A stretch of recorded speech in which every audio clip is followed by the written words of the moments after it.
Hare Krishna, Krishna Krishna, Hare Hare, Hare Ram, Ram Ram, Hare Hare. So this is questions and answers, May 12th. May 12th, 2024, Sri Radha Kunda. So welcome everyone here. Any questions?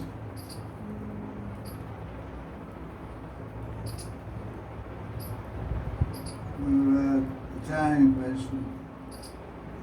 Italian question, no. English question?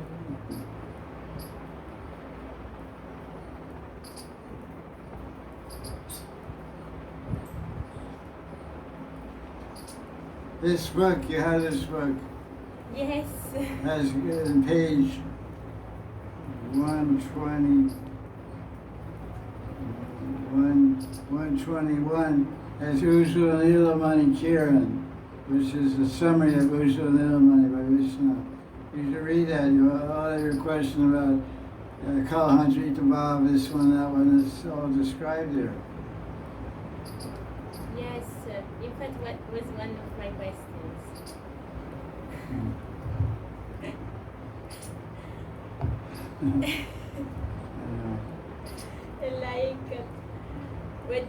Yes, this Man, Candida and Kalahantarita. Can you please explain about these three words, the meaning and how Radharani feels these feelings? Okay, let's see what he says here. Lover who desires union with her, beloved who desires union with her lover, and makes a love bed and a seat for him in a kunja, and prepares garlands and betel leaves and other articles for Krishna, is called a Vasa means residence, right? Saja, Vasa Saja, or Sajika. Beloved who becomes filled with anxiety when Krishna is late for an appointment is called Viraha Utkuntita. Utkantita is eager, but he doesn't come, so he's eager in separation. If he doesn't show up for an appointment at all, she becomes Vipralabdha. Labdha means she acquires separation. Vipra means separation. Vipra means separation. Labdha means gain, acquire. Vipralabdha. Beloved who becomes angry when Krishna shows up the next morning with signs of lovemaking of another beloved on his body is called Kandita or Manavati. So Kandita or Man are basically the same. A beloved who repents after being angry with her lover is remorseful, chucks him out of the kun. And he said, I shouldn't have done that. He's a pretty nice guy. Then what does she become? Kalahantarita. Kala means argument, fighting, quarrel, love quarrel. Antarita means Antilila, and at the end of Antarita, afterwards, end of, you'll be sorry if you throw me out. I get out. Shut up, get out. Oh, Lolita, bring him back. He's not coming back after you treat him like that, forget it. Oh no. Hey, Rwandri. Hey, Vasanti, do something. I can't do anything. I'm afraid of the guy.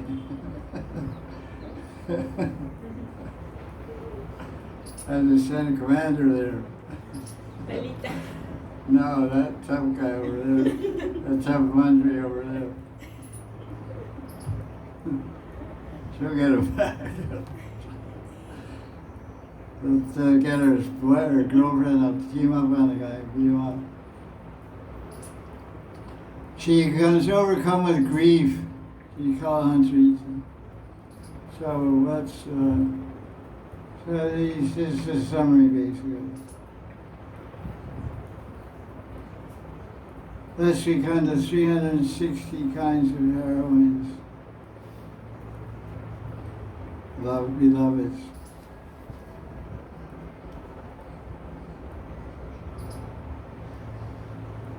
Okay, nice. Manavati.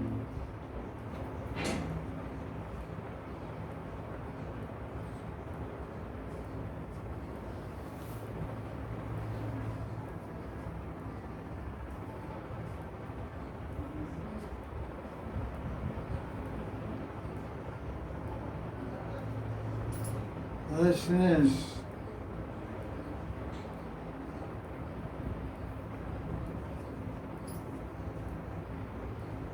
Shama is the neutral party, and Reich is medium left wing. Some new folks here, let's see what they got to say.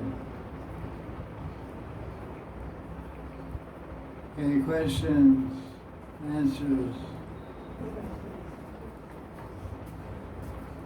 Rai Sham, Jaya Sri Radhe. Jaya Sri Radhe. Turn that fan, Frederica, turn. So I don't have an apple for the t-shirt, but I have CD. Okay, that's for our line. Thank you. There's a bunch of sugar inside the floor in the kitchen there. Checking out. Mystery powder.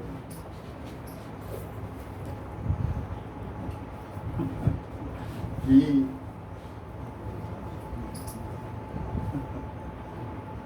Okay.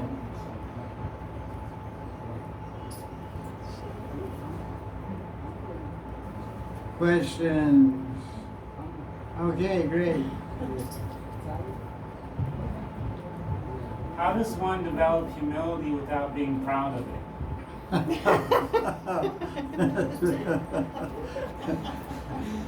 That's a great question. How does one develop humility without being proud of it? You have to have powers of visualization. Because Chaitanya Mahaprabhu understands in Kali Yuga it's very difficult to exhibit these kind of saintly qualities that are from Satya Yuga. Tolerance and humility are saintly qualities that were prevalent in Satya Yuga. So in order to assist the sadhakas in developing these qualities, Mahaprabhu gave a form of visualization. So visualization, because the qualities have to come from the heart. The visualization engages the mind in developing the heart. So if we visualize what he's saying, we should think of ourselves as lower than a straw in the street, or a blade of grass, or whatever you want. Shrina means blade of grass. So think of that. You can see the grass, you step on the grass, and it comes back up, and what the grass tolerates. So that's all visualization. So that visualization helps the anubhav, the experience realization of that quality. So Lord Chaitanya, he didn't just say, be humble and tolerant. He gave visualization, grass and trees. So what you have to meditate, you have to visualize and meditate grass. Where is it? What is it? Everybody steps on it, dogs pee on it, poop on it, and step on it, it comes back up again. So we have to try to think we're a piece of grass. So grass can't get too proud, So that's my response to your question. Yeah, like Prabhupada, there's some conversation. One disciple of Prabhupada, you might recall this, Jagannath. He said, Prabhupada, I'm your most fallen disciple. And Prabhupada said, you're not the most fallen anything. You're not the most fallen anything. You're just fallen, not most. he wanted to get pride of being, he was proud, I'm the most fallen. Oh, glory to you, you're the worst drug I bought at, you know. He just said, you know, probably I'm fallen. I'm fallen, I'm wretched. But you know, when you read the bhajans of the acharyas, there's different kinds of bhajans. Like Sharanagati bhajans, of surrender and submission. They never say I'm most, they just say I'm fallen, I'm wretched, I'm fallen. They don't say I'm the most fallen. Or like Prabhupada said, fool number one. How full you're number one? Who's number two? I don't know, I'm number one. So that's your, what you don't want. You don't want to be proud of your humility. Some people get like that also. That's a very common thing, actually, becoming proud of your humility. But Jagannath, you want to add something to that? What you spoke is very nice. Visualization is everything for Radha Kunda sadhana bhakti. Yeah, that's one of the main things required. Visualization of Leela and form and heart and visualization mixing together. Then you can enter Leela. That's why they always say bhakti is impossible if you only have intelligence.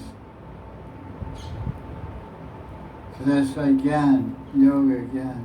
You have to have intelligence and heart. Both. Only heart and no intelligence, then it's very difficult to understand the tattvas and truths of bhakti and understand actually how to move on the path of bhakti without good intelligence. Your brain and mind will get confused and you'll make all wrong moves and wrong decisions and wrong understanding. So intelligence and heart. Because ultimately it's a psychology of love. Bhakti is a psychology of love. So psychology means we have to use our mind and intelligence. Psychology. Why does Krishna act the way he acts? Why does he interact with his devotees? Why is he partial to his devotees, impartial to non-devotees? It's 929 Gita. Samaham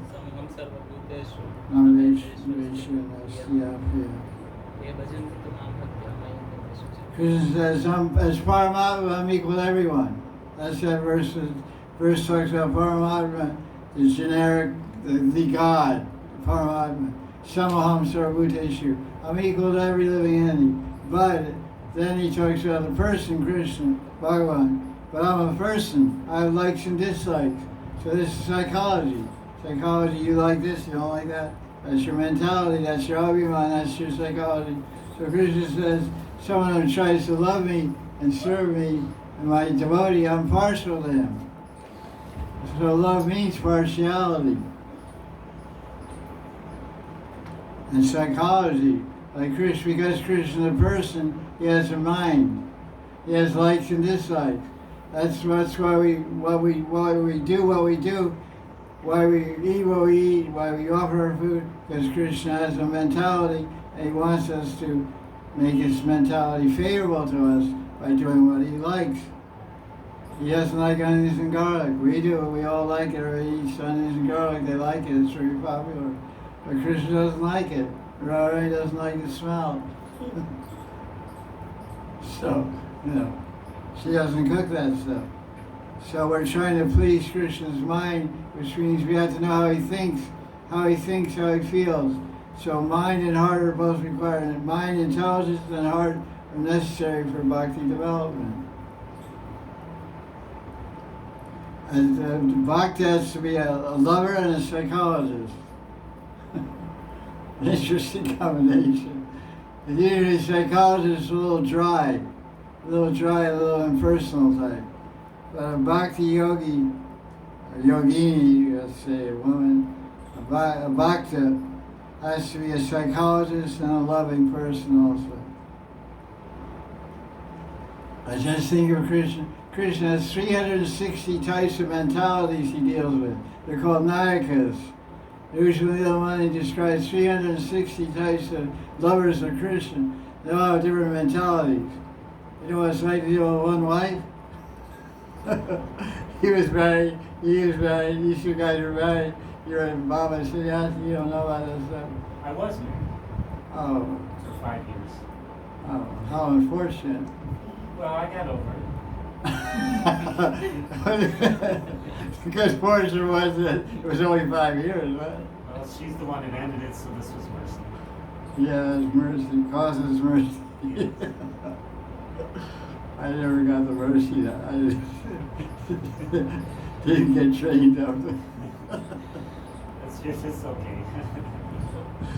I didn't miss anything. Huh? No, it's fine. So anyway, I think that's enough on that question. Jaya Jaya Sri Baba, do you have any questions? Krishnadasi, I think you're Krishnadasi. Is that Krishnadasi? You're Vanaprastha, she's sannyas or what? You're Babaji, she's sannyas or what? Boy, The way of this Vajanalandi is like Krishnadas the classical way of Vajanalandi is that they do Vajan all day in some cave, secluded. It is not possible for everyone. what's your question? And my question is that everybody has their different nature. Yeah, that's true. But if and not everybody can sit in asana like this. Nobody can. That's, not that's your point to the point. So my question is that even if like somebody is more rajasic or What are you trying to say? Figure it out and then ask your question. so my question Speaking is, all encyclopedia. I mean my question is that if somebody has different nature, So let them be, do their thing. so can he still force himself to sit on asana, or he should better do some seva Okay, listen. Bhakti is like Krishna, very merciful and very magnanimous. And Chaitanya Chaudhary, the Lord Chaitanya says, Kayate Suate, Krishna Nam Lao. Whether eating or sleeping, chant the name of Krishna. Kayate means eating, Suate means sleeping. Whether eating or sleeping. So there's no hard and fast rules. Niyamata Smarane Nakala. Niyamata, what is it? Yeah, the second verse of Shikshastakam. There's no hard and fast rules. Forget about caves and sitting straight or this or that. Just do Bhakti Bhajan anyway. The main thing is fixing the mind on Krishna. Fix your mind on Krishna, and anywhere and anyhow you can do it. There's that verse, Smartavya Sadatam Vishnu Vismartya Najachuchit. Sarva Nisheda. Of all the rules and regulations, the main rule is always remember Krishna and never forget him. That's the verse. Prabhupada quoted all the time. Smartavya Sadatam Vishnu. Always remember Krishna or Vishnu. Don't worry about caves or no caves. Sit in an AC room, turn the AC to 20 degrees. Nice. and sit in your chair and chant japa. Meditate and lila. You talk about different natures. Your nature maybe is to be a yogini or be a yogi. That's okay. So you can be like that, but most people can't be. Bodies are weak. First canto Bhagavatam says Manda Sumanda Matio. Mati means conception, intelligence, thinking process. Is Manda. Manda means slow. We're very slow. Very slow and very dull in Kali Yuga. So that's why Bhakti is so beautiful, because there's no restriction. So what do you want to say exactly? that it is said that to do like Asakara Lila Smaran, you need to be on a certain level. not everybody can do that. You need to have very peaceful mind, and very rarely who can do that. And other people who are more do satsang or seva, guru seva or Vaishnava seva, all kind of things. But to sit on asana, you have to have some qualities and very peaceful mind, some people say. And if you want to do that kind of bhajan, but you don't have these qualities, but if you do forcefully, then it will not be good. You need to kind of live according to qualities. Yeah, okay, you're making a point about if you don't have you don't have goodness in your mind, it's very difficult to meditate. Jiva Goswami says that. What's that term? Antakaran. Shoot antakaran. Sheer antakaran. Antakaran means your mind and intelligence should be pure. So that's why we emphasize hearing and chanting as the first limbs of bhakti. So generally most people take up Rag Marg, which entails Lila Smaran, after some years of doing Bhakti Bhajan. So to start immediately Raghunav Bhakti Bhajan is rare unless someone has practiced in last life. You can practically see the experience. Anyone who's practicing Rag Marg generally has some years behind them in Vaidhi sadhana in this life. That's a practical experience. So you chant Hari Krishna mantra as many rounds as you can chant or whatever your guru orders you to do. And then at a certain point your mind becomes calm and still, and then you can meditate. You're quite right, you can't just meet somebody and tell them to start meditating. It's not possible. Jiva Goswami says it'll be a failure. Jiva Goswami explains 4 steps in chanting Hare Krishna. Or 5, I forget, 4. So first is the Hare Krishna mantra, japa. You realize that Krishna's name is Krishna's form. That's stage 1. Second stage, when you're chanting Hare Krishna mantra, after perceive the form of Krishna, then you'll feel the qualities of Krishna. 64 qualities. That's stage 2. In stage 3, first stage you realize the name is Krishna. Second stage you'll see the form of Krishna. Third stage you'll chant Hare Krishna, realize and perceive the qualities of Krishna. Fourth stage, you just by chanting Hare Krishna, Leelas will appear in your mind. So that's what he explains about Bhakti Sandarbha. He's not into rushing it. So you can try to meditate and you'll see where you fall flat on your face. But if you don't fall flat on your face, then you're lucky. Because a lot of people are carrying over their practice from last life. Like you said, people are at different stages. So you can try, because the goal is Smaran. In Rag Marg, the goal is Lila Smaran. Our goal is prema. The goal of every Krishna bhakti is Krishna prema. Prema Pamartha Mahan. The great goal of life is Krishna prema. Part of Krishna prema is to meditate on Krishna's Leela. Kalasa Kalaya Lila Smaran. So we can attain the goal by practice. No practice, no perfection. Drops of water wear away stone. So first you have to have an appetite or desire to do smaran. So that comes by reading books about Leela and getting some taste. It's not ruchi at the stage of bhakti bhajan after nishta, but it's called ruchi. Jiva Goswami comments on Bhakti Desindar. You should have ruchi for the subject. It means ruchi has to mean taste. Taste to follow the residents of Vrindavan, like Ruparati Manjari, Tulsi Manjari. You read the books, you like it, I want to be there, I want to be part of it. Then you try, you fall asleep, and your mind jumps here and there. Okay, chant more japa, then try some of this one. They go together, japa and smaran, they go back to back. Japa nourishes smaran, and smaran nourishes japa. These are called Sruva Siddha Bhakti, hearing, chanting, remembering. Hearing Krishna's name, chanting Krishna's name, and remembering Krishna's form and qualities and pastimes. But you remember Krishna's pastimes, you automatically have Krishna's form and qualities all there. because Leela Samaran is kind of, it's not the only way to reach Brahma. It's only one of the angas of bhakti.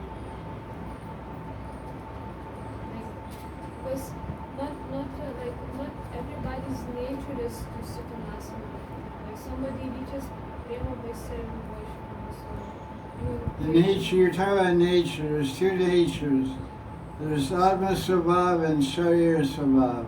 The nature of the body, Sharira Svabhav, and Atma Svabhav. The nature of the Atma. The nature of the Atma is to love Krishna and remember Krishna every moment. The gopis love Krishna and remember Krishna every moment.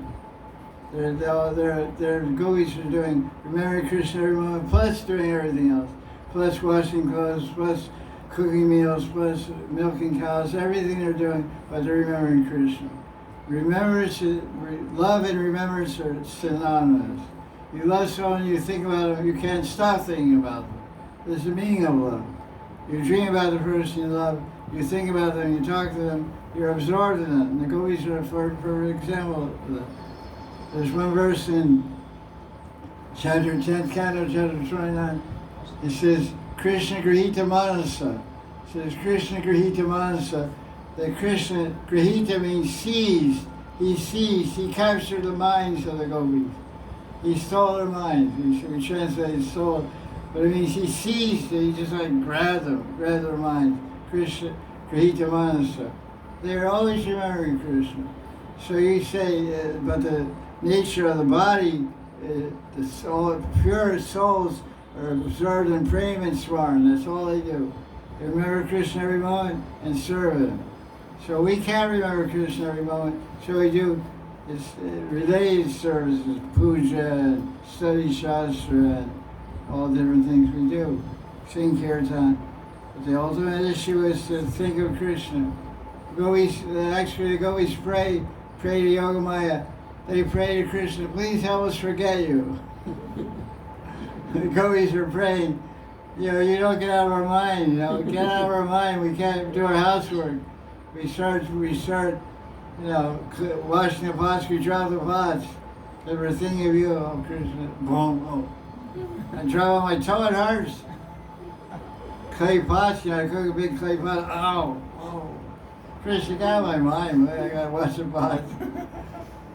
They're praying to get Krishna out of their mind. We're praying, oh Krishna, please help me remember. Please help me remember. My mind is so much shape, so much distraction going here and there. So do whatever you can. Do whatever you can, but remember Krishna. That's the main thing. Keep your senses moving. Like the motto of the Indian Railway. What is the motto of the Indian Railway? Indian train, choo choo choo, railroad train, railway. What is the motto? M-O-T-T-O. Keep going. Keep the wheels moving. Like almost. Keep the wheels moving, because the wheels are moving, the people are going and paying, traveling. So keep the wheels moving. So what? I'm not done. Be quiet. So what's the motto of the Bhakta? Keep Krishna in your mind. Keep remembering Krishna. That's why I pictured it on a dashboard. Got a little Krishna on a car dancing. Or driving a car. Oh. Somehow remember Krishna. What else? Oh, wait a second. Anybody else want to ask a question? You can ask another one. That's right, okay, go ahead. What about me? She's your private fanner, okay.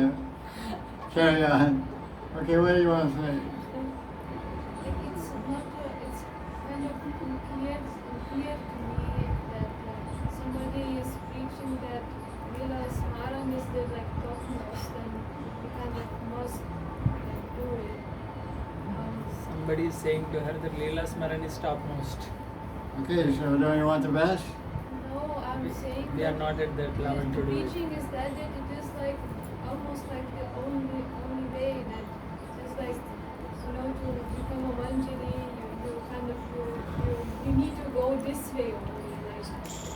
like, and there are like different kind of different sadhus who are somebody is Rajananandi and somebody just do Navadura Bhakti. So how to find your own way? Like, What do you want to do? Where's your taste? Where's your attraction? but it is not important. Like you can do all Navadura Bhakti. It's important to engage in the service of Krishna. This is the purpose of human life, is to serve Krishna. So however you can do it comfortably and with attention and absorption, that's what you do. You can be absorbed in chanting Hari Krishna and Kirtan and do Kirtan day and night. You can be absorbed in Krishna by studying Shastra, reading Shastra, read Shastra day and night. You be absorbed in Krishna by studying books, reading books, then read books. You be absorbed, remember, absorption in Krishna is the main thing. Yam 8th chapter Gita, verse 6. Yam yam vabi sram bhavam tyajat janti kaleram tam tam eveti konteya sada tad bhava bhavita. Sada tad bhava. From moment to moment we should be absorbed in Krishna. Because then when death comes, we'll think of Krishna. Everything we're doing is to prepare for the final examination. No matter what you're doing, for sure, one who's taken birth, death is certain. This is the verse from Gita. So death is only successful if we remember Krishna while we're alive. Everyone's doing, so many people are doing Vadi sadhana, so many people are preaching, so many people are doing meditation, so many people are doing so many things. But you have to do what, you have to liberate yourself by being absorbed in bhakti. And it should be comfortable. It says, Anukayena Krishna. The definition of pure bhakti is given in Bhakti Rasamrita, verse 11, in Mangalcharan, beginning of the book by Radha Swami. What is it? Avihabhirasita shunyam jnana karmadinavritam Anukayena Krishnam shinam bhakti. It says, Anukayena Krishna. Anukayena Krishna. The seva should be favorable to Krishna. It should be favorable to Krishna. And it should be favorable to you also. It's not only favorable, it's Anukuya, Krishna Anukuya, and Sri Atma Anukuya. It should be favorable to you. You're an Atma, Krishna Paramama, he's the Supreme. So it says Krishna Anukuya, it should be favorable to you. And what is favorable to you, you have to talk to your Guru. When I initiate devotees, I discuss their bhajan individually with them. I say, what do you like to do? Do you like to chant out? Do you like to study? What is your idea about bhajan? And try to work out a bhajan program for each individual that they're going to be able to be absorbed in Krishna. This is the keynote.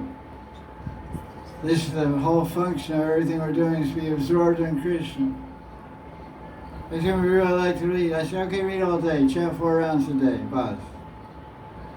So we like to chant, okay, chant 64 rounds a day.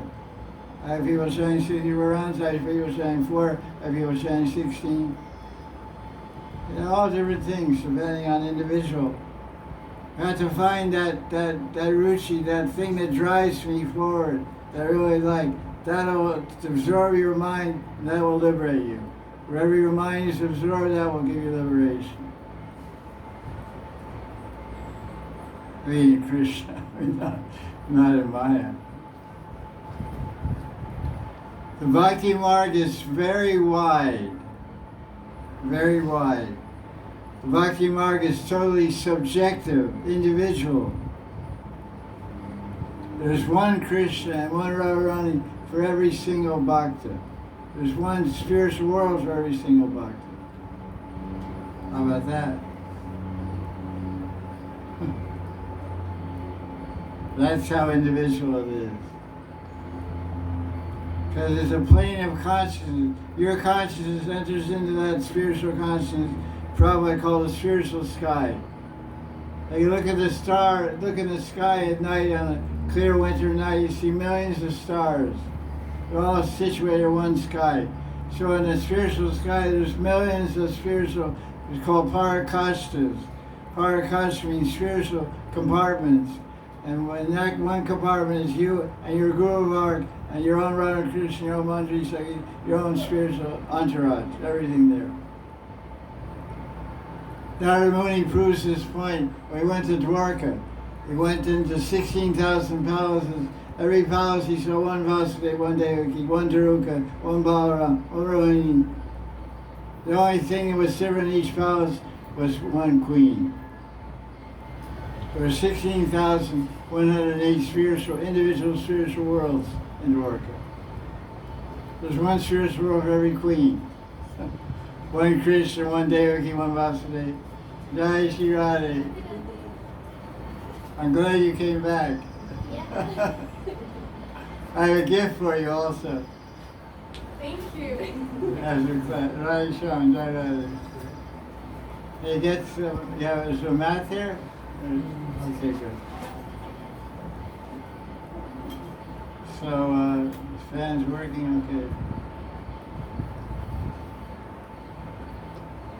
Jai Radhe Shyam, Swagatam, Swagatam. Welcome, welcome. Any questions? Have fun, Babaji Maharaj.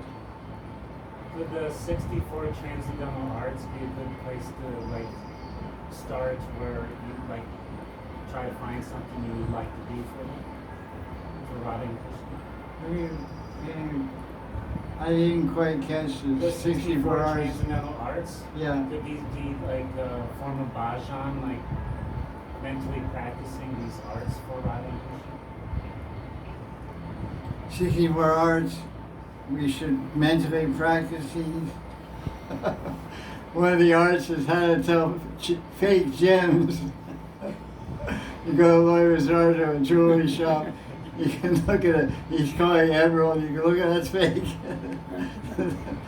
One of them is fighting lambs and roosters. Yeah, cockfighting, chicken fighting. One is identifying what someone's hiding behind their back and Yes, yes.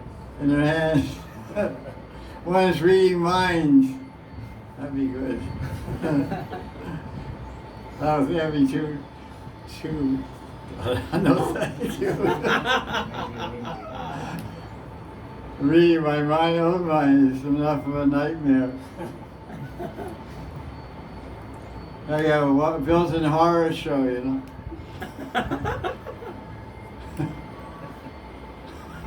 Netflix right here, you know. No, the idea is 64 arts. We could take some answer from Raghunath Das Goswami Savali, because he explains that when you get to Boma Vrindavan, when the sadhana siddha takes birth from the womb of Manjari, becomes a Manjari in Varsana, and then grows up, she'll meet different Sakhis and learn the arts directly from the masters, the Kalavati. Kalavati Sakhis, Kalavati Radharani, Kalavati Lalita, Kalavati Vishaka. Kalavati Vishaka, what will she teach? She'll teach you how to sing and joking. You'll be in her school, for sure. You're a joker, man. I try to control it A little bit, not much. You can't refresh your swabhav. So we will directly learn from the Sakhis different arts. From Radharani, we'll learn Veena. We'll learn how to tell riddles. Raheli. We'll learn how to make riddles and tell riddles and confuse Krishna's mind. And then Krishna get, Krishna, I'll tell you a riddle, see if you can get it. You can't get it. And then the Manjari will say, well, if I solve the riddle, what will you give me? And then you can figure out what prize you want. Then Krishna will give you that reward for solving the riddle that you threw on Krishna. And Radharani teaches the new Manjari's poetry, and she teaches them how to write dramas. How to write dramas, I mean, besides the drama of Krishna and Radharani, other kind of dramas. But of course, Radha and Krishna will be the stars of the drama. And songwriting also, singing songs and poems, Radharani teaches, kavya. So you can learn arts now, but I'll wait till then. I mean, the only art we should learn now as sadhak is the art of loving. This is a very difficult art to learn. Art of loving requires humility, requires gratitude, requires acceptance. You can understand what all different things are required to learn the art of loving. Tolerance. Basically, you have to have all 27 qualities of a pure Vaishnava, and then you can understand the art of loving. Because we're supposed to be lovers of God. Bhakti means lover of God. But we're like not so good at that. Make a lot of mistakes on the way.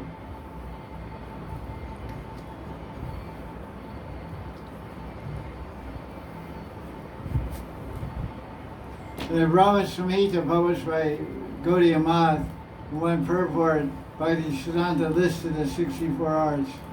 I put in my guide sheet book, I printed a book in the guide sheet, had those arts listed.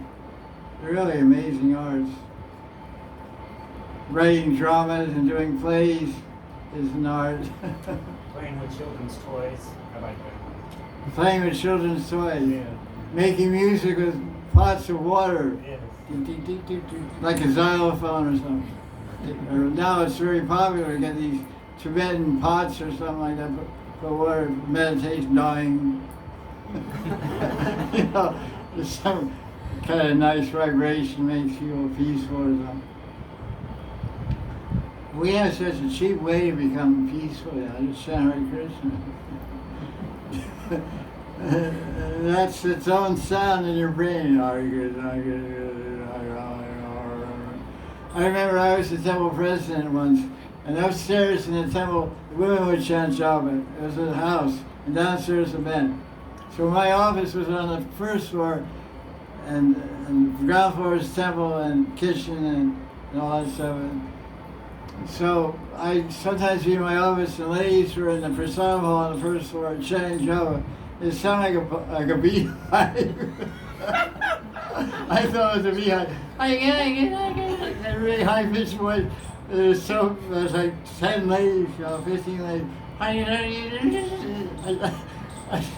It sounds like a beehive. I couldn't hear Hare Krishna because it all burst together. Hare Krishna, Hare Krishna. Like you go to a beehive and you knock on the wooden beehive, you know, the wooden like commercial beehive. It's quiet, then you knock and they go. Sound like that. It's very funny. I am sometimes I go up there and do something with whatever I should. But being afraid of getting stung, I went back downstairs.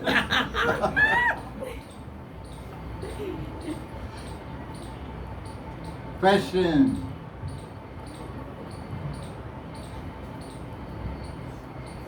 Jaya Jaya Sri Radhe.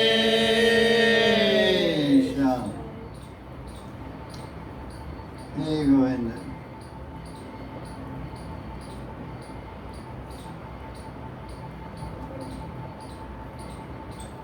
What's up? Go ahead, Bola.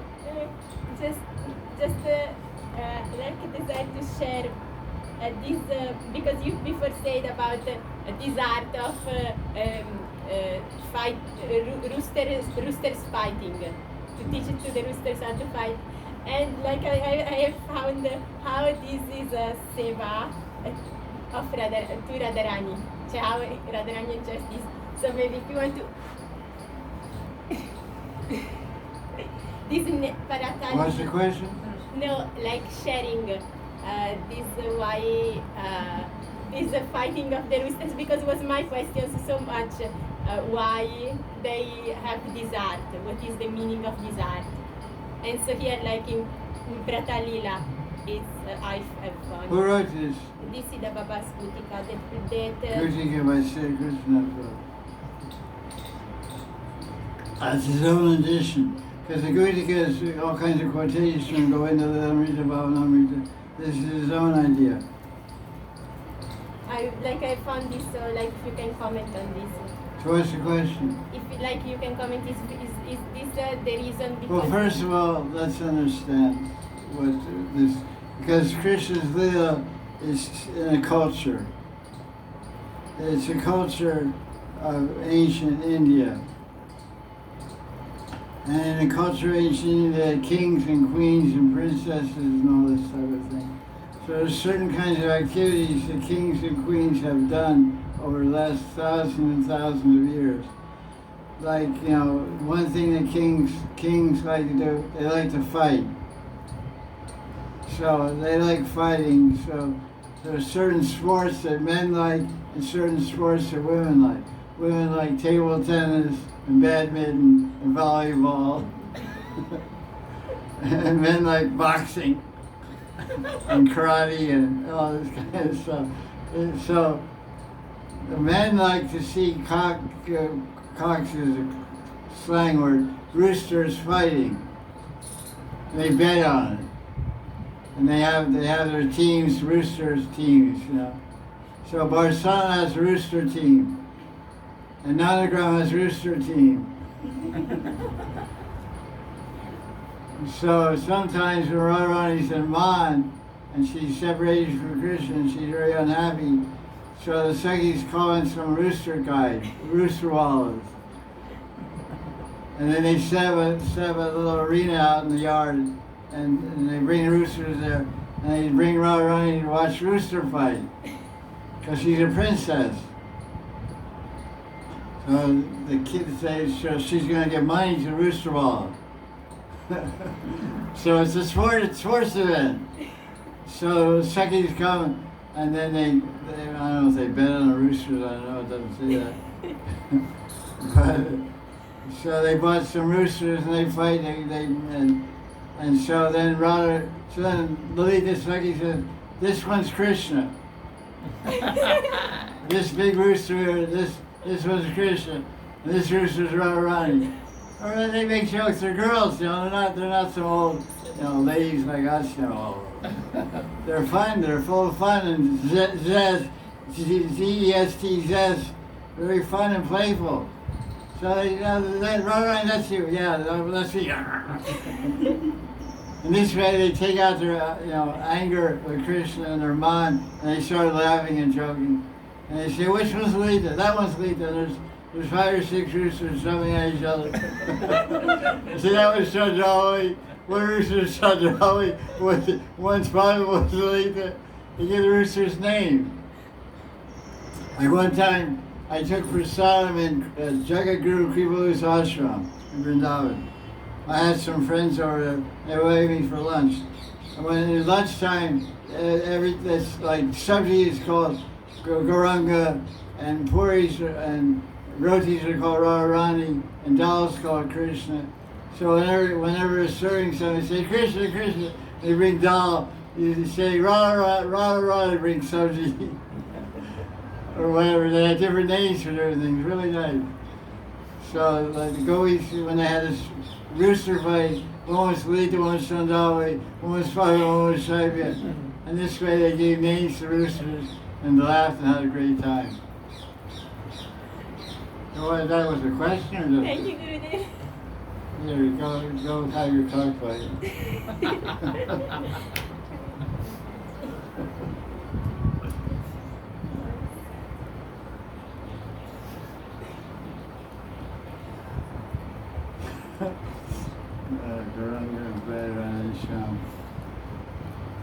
Jaya Jaya Sri Radhe.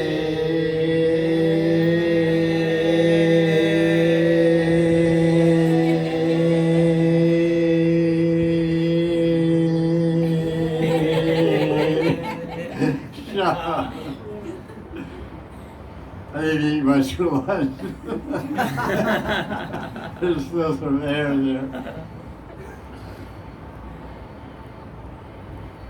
Question, Baba, question.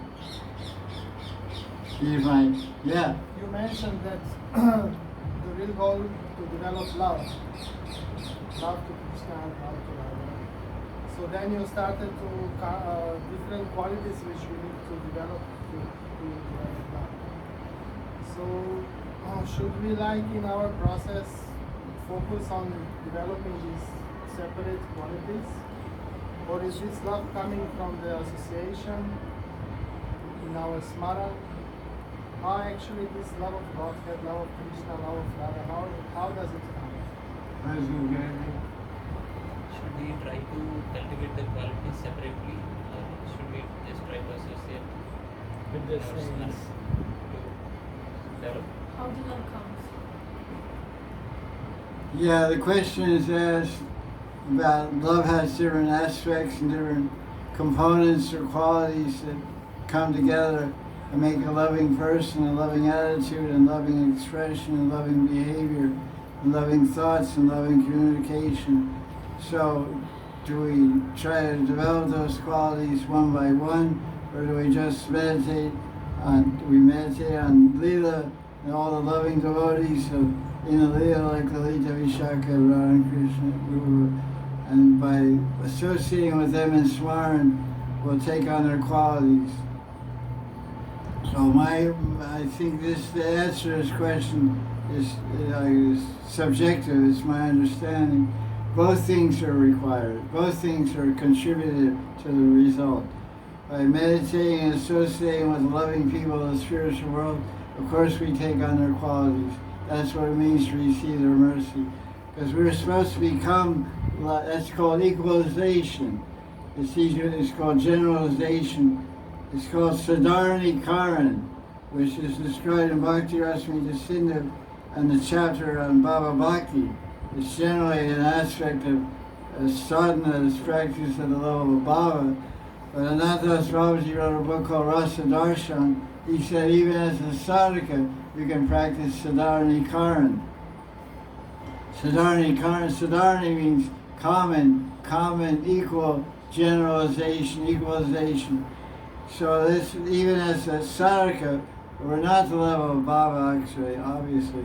We're trying to equalize our hearts with the hearts of the eternal associates, like Rupa Manjari or Tulsi Manjari, Raghunathas, or Lalita Vishaka, or Yuteshwari.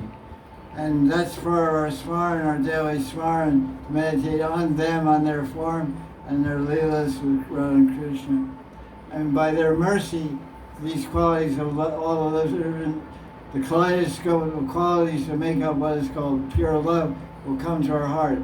But also, we have, from the spiritual level, but even on a daily level, we have to deal with human beings. We have to deal with our friends, our girlfriends and boyfriends and mothers, and we have so many relationships in this world. So we get opportunity to practice being loving people. So therefore, it's two things. And Smaran is, we're meditating on ideal role models of love, ideal lovers, ideal loving devotees are the Guru, our Guru Varg, are the line of our Gurus, and of course our Yuteshwari and our Mukhya Manjari of our Parivar, our family. And their qualities are being reflected and received by our hearts as we become more purified. But also in our daily dealings, we can practice what we picked up and also consciously try to develop gratitude and appreciation and affection and understanding and support and everything that goes into love. Acceptance. The biggest thing about love is accept the lover for what they are. Don't impose your expectations. Don't impose your expectation. Just accept this is the way it is, and how can I love this person? Basically, love means pleasing another person and putting the other person first. Person means Lita first, Vishaka first, or my wife, my husband, my lover, my beloved, whoever. The dynamics of humanity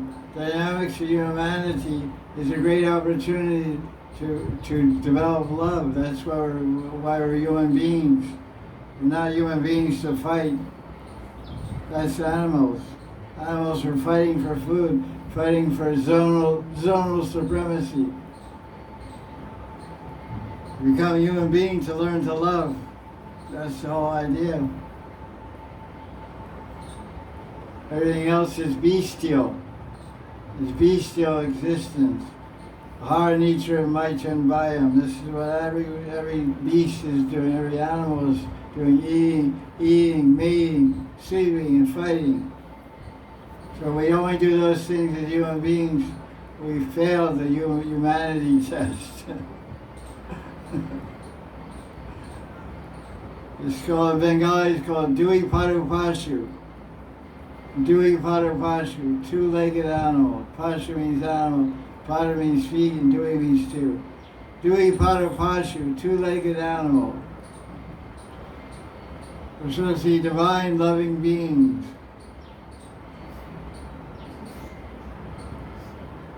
Heavy demand.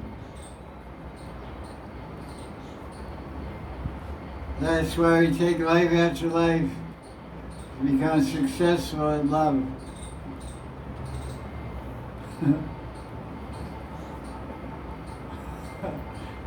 Jaya Radhe Sham, Jaya Jaya Radhe, Jaya Jaya Sham, Jaya Jaya Sri Vrindavan. This is called Prem Dham Vrindavan. We're living in the realm of prem. Where is our prem?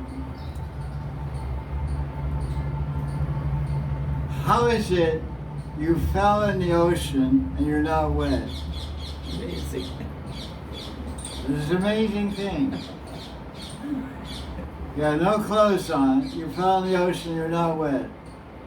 So this Vrindavan is an ocean of love, and we're not wet. We're dry as a bone. Near Ras, no Ras. Ras means water, means liquid, means taste, means relish, means chamatkar adbhuta, adbhut, amazing, chamatkar, astonishing. Where is our amazement? Where is our astonishment? I'm amazed at the monthly bills. I'm astonished at the behavior of my wife. This is my amazement and my astonishment.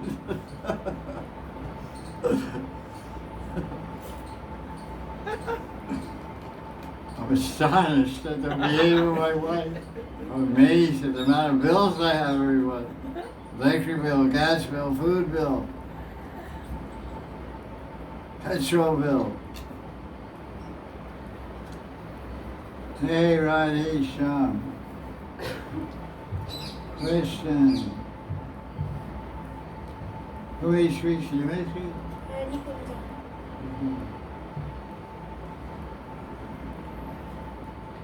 Bharati, any question? I was just little think still of Chandidas in Yapati. I couldn't find so much about their lives. I would like to know a little more about their lives. Could you say something about it? Vidyavati and Chandidas.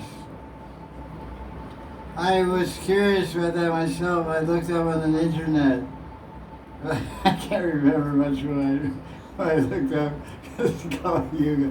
But they're both Brahmins, first of all. They're both Brahmins. And I didn't put enough attention to it when I was reading it. It was like, I was interested to know who is Chandidas and who is Vidyavati. They lived before Lord Chaitanya. That much I can say. And one was, they were from, one was from South India. And I can say, well, no, I don't, you know? Vidyapati. Chandidas is from Gopal, West Bengal. West Bengal. Chandidas, West Bengal, and Vidyapati is from Bihar. Chandidas is from West Bengal. That makes sense. Chandi is Durga. Both were West Bengal. Both are West Bengal. No, Vidyapati is from Bihar. Vidyavati's from Bihar. Well, Bihar is, that's Bihar is Bihar, but it's neighbor in Bengal. And in Advaita Prakash, when Advaita Acharya went on Brahman after father and mother passed away, then he meets Vidyapati in Bihar. He hears his love songs, then he initiates him. Vedachara initiate Vidyapati. Yeah, then That's pretty cool. it is there in Advaita Prakash. It's in the way to Prakash. This much. Interesting. But the main thing is Lord Chaitanya would listen to the poems of Vidyapati and Chandidas in the end of his last 6 years of his life. So that showed our Godbrother Dasra Sutta translated some of those poems. I'm sorry, you have to check Mr. Google. I can't tell you much, I'm sorry. It's embarrassing, but it's true. Baba, you can say anything about Vidyapati Chandidas? You can say more, yeah. No, I don't know.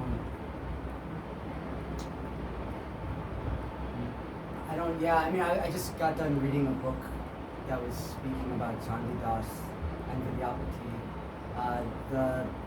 The post-Chaitanya Sahajya cult of Bengal is called Mahindra Mahesh Bose. It's from 1930. And in the beginning of that book, he says that Chandidas and Vidyapati might also just be pseudonyms, like pen names. That maybe there wasn't just one Chandidas. Oh yeah, that's all in common. Many people wrote poems, because Bengalis are great poets. They're famous for poetry and drama, and they're very emotional people, Bengalis. So the devotees saying, what is your name? I forgot your name. My name? Yeah. Govardhan Das. Govardhan Das. Govardhanji. Govardhan Das Ji is saying that many people write poems and put Chandidas' name on it. Or Vidyapati. There's Chandidas, there's Drija Chandidas. There's one Chandidas, there's Drija Chandidas. So one Chandidas both of them were Brahmins. Chandidas was a Brahmin, but somebody else wrote poems that called Drija. Drija means a Brahmin. But he was named Drija Chandidas. So it's like there's a poem, Nikunja Rasa Stava, was that? No, Nikunja Rasa Stava, which is a very popular poem in Sanskrit, song, and it says by Rupa Goswami, but scholars of Gaudiya Vaisnava say it's not written by Rupa Goswami, because it's not in Stava Mala, and Jiva Goswami would have put it in there. And it's very simple Sanskrit. And it's also, it crosses the borders of intimacy. The 6 Goswamis would only write within certain borders of intimacy. And Nikunja Rasa Stava is a little bit more intimate than Rupa would write. Jiva Rupa Snatan. So you can recognize because they write, the writer has his language, but then he has his bhav also. He has his sense of morality. Although it's attributed everywhere, it's printed, it's in the songbook, the Gaudiya songbook, it says Rupa Goswami. But scholars of Gaudiya Vaisnavas, even my own guru said it's not written by Rupa Goswami. Nikunja Rasa Stava. It's a beautiful song. So, but that doesn't answer your question about Chandidas and Vidyapati. But they worked as poets for the king. They are paid by the king, so they're maintained by the king so they can write poetry. Where are they now? Where are the Chandidas and Vidyapati? Did you like the stuff they wrote? It's really nice stuff. The meanings are great.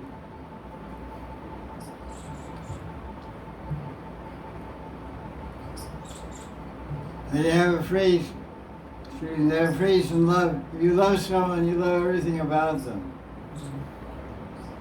If you don't like someone, you don't like anything they do. You don't like the way they talk, they walk, dress. But if somebody you love someone, you love the way they talk, walk, talk, dress, or joke, or eat, or anything, whatever they like. So we were trying to love Lord Chaitanya. So he loved Chandidas and Yavati and Gita Govinda and Jagannath Bhavanathakam. So we want to know about those. We want to read those and study those. We want to love those books and try to absorb those teachings. So it's good. Ateva Gopi Bhav Angikar. Lord Chaitanya said, accept Gopi Bhav. Accept it. That's in, I think it's in Madhya 8. Group 6 Huh? Ateva.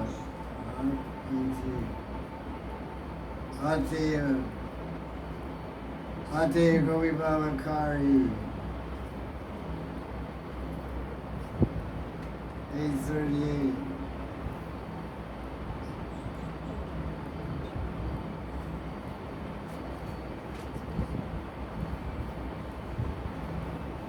Madhya chapter 8, Ramananda Sambhag, verse 228, 229. We're talking about loving everything to do with Lord Chaitanya. So we should love his teachings also. So what did he teach? Through the mouth of Ramananda Roy he taught this. Ateva Gopi Bhava Karyangikar Rachi Dina Chinte Radha Krishna Vihar Siddha De Chinti Kari Taha Nishevan Saki Bhavi Paya Radha Krishna Charan.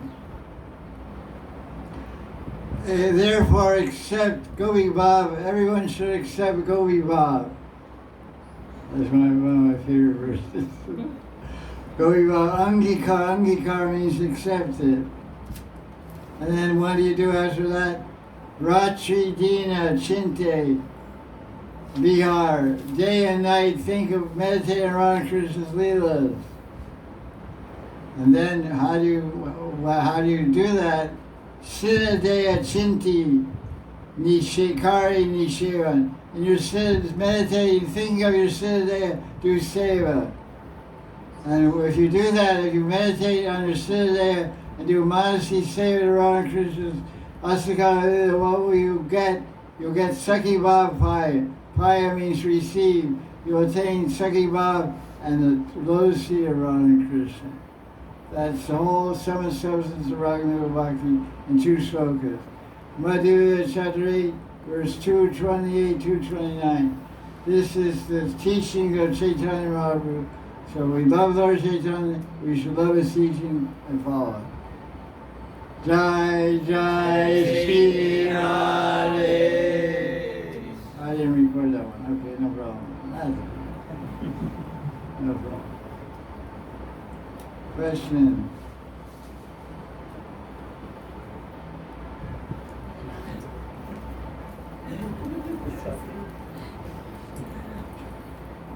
Question.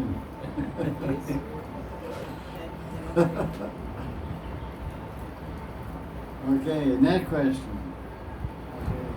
Okay. What is the prerequisite reading before beginning Leela Smaran? What? What is the prerequisite reading in a book before beginning Leela Smaran?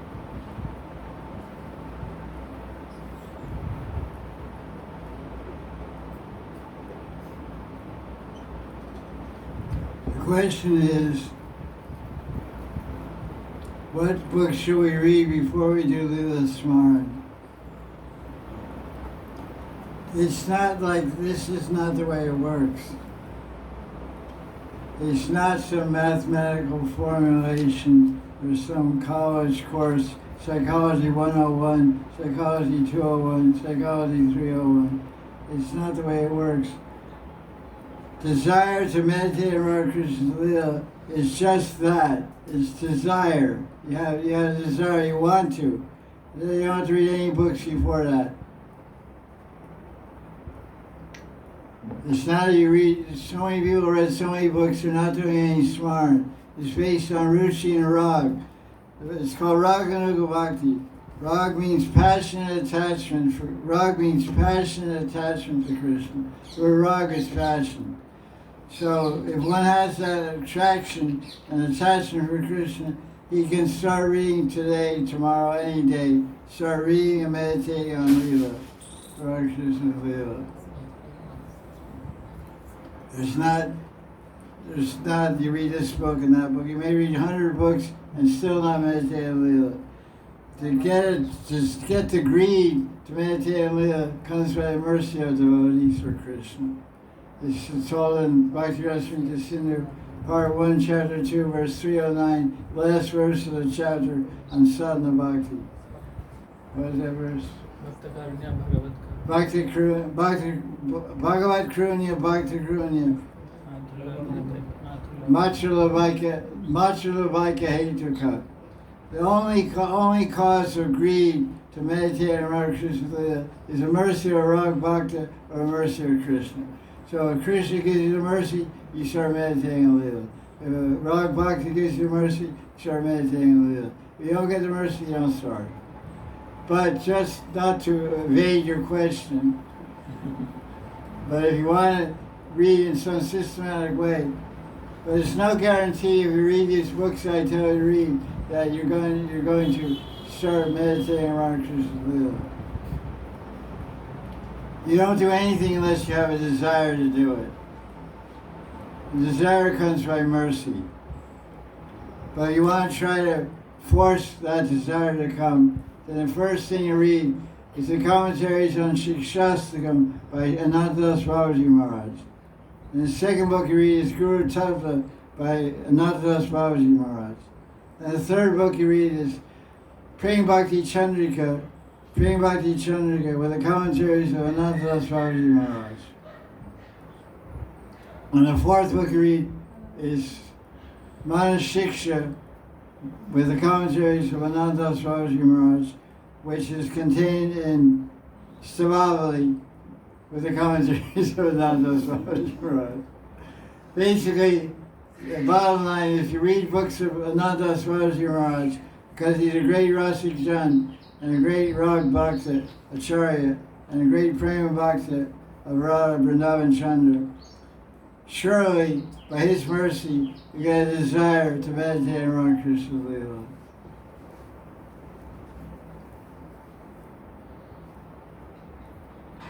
It's really quiet.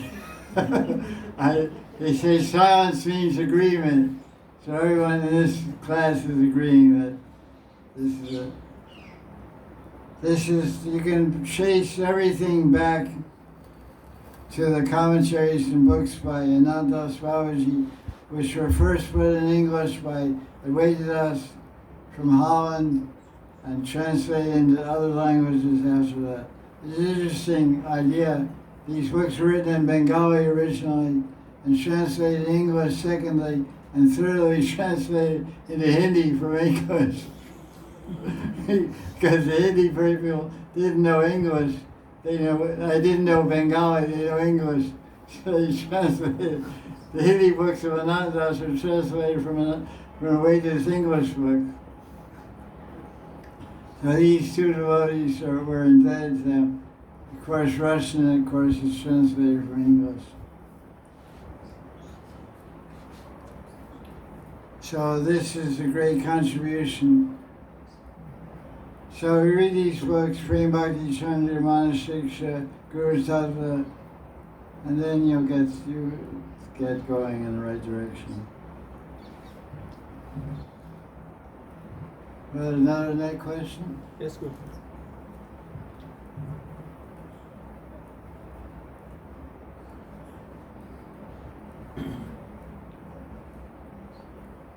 Gurudev Sri Vishwanath Chakravartipad says, the sweetness of Vrindavan manifested, the sweetness of Bhauma Vrindavan is greater than the sweetness of Vrindavan that is there in spiritual world. Maharaj, can you please elaborate on this? Vishnu Chakravarti Thakur says the sweetness of Boma Vrindavan is more sweet than the spiritual world in Goloka Vrindavan.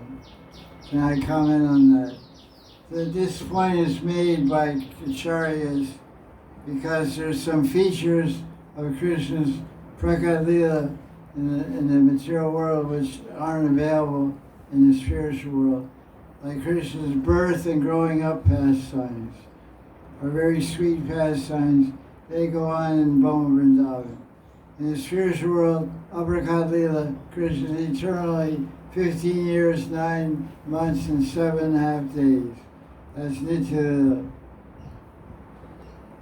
So, and then the killing of demons, I don't know, that sweetness. It's sweet fun for Krishna, but Yashoda and gopis and coward men a lot of anxiety, so they don't like it too much. But that's a distinctive feature. In the spiritual world, the demons are only there as holograms or as toys. Like toys. And Haridas Shastri's disciple Satyanaran Das Babaji said the demons are like holograms, they're like toys, and Krishna activates them when he wants to play with them. Like you have a toy, you wind it up and it runs around the room, you know. So demons are just there in the spiritual world, and Krishna gives them a slap. Okay, I can start, wake up. Ah! And Krishna plays with them. But in the material world, they take shape and attack Krishna, and it's all kind of drama goes on.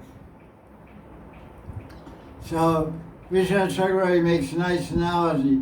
He said, a diamond in a piece of glass doesn't look very attractive. But a diamond set in a blue glass looks very attractive. So Krishna is a diamond. So the plain glass is the spiritual world, and the material world is blue glass. So Krishna's pastimes in the material world, Boma Vrindavan, are as attractive as the diamond set in blue glass. And you have a blue sapphire ring with a diamond in the middle. That'll put you back a few weeks. That'll put you back a little bit. But so they're more attractive in the material world. So they're more sweet. The sweetness of Krishna running away from Yashoda and getting tied up, it's all in here.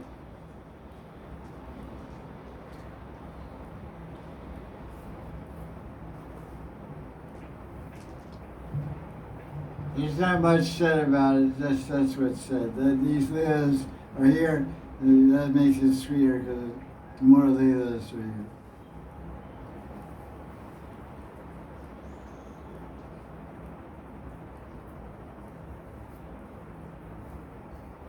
Another question after that? Yes, yes, Okay. Is it fanatic to believe that bhakti path is the supreme path to attain Bhagavan? Is it fanatic to believe that the path of bhakti is the supreme path to attain Bhagavan? It's not, yeah, I guess.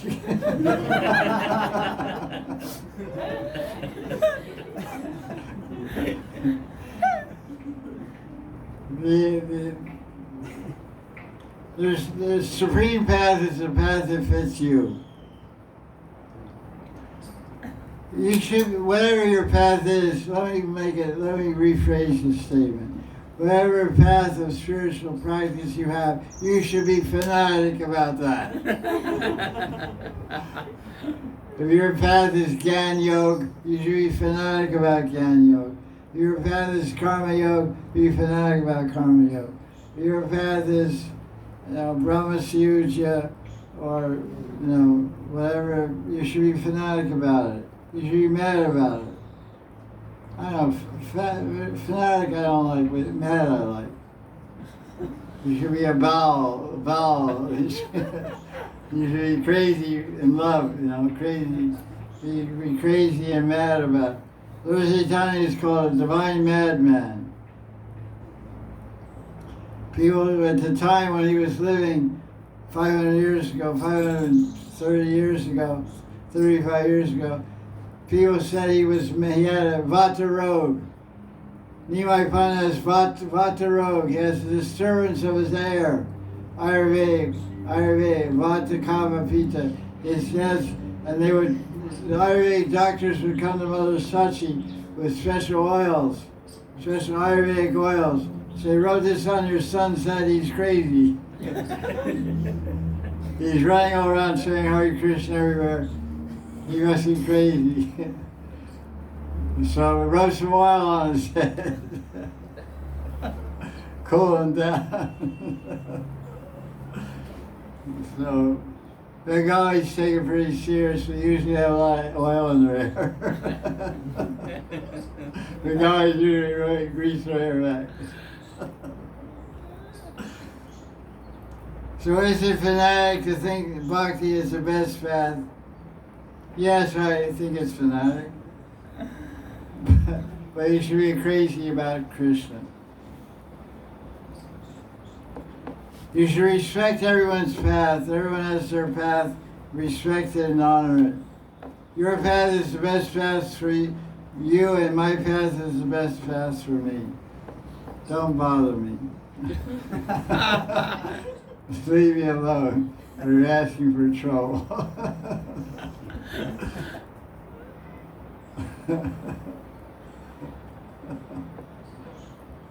Hey, that's it, that question?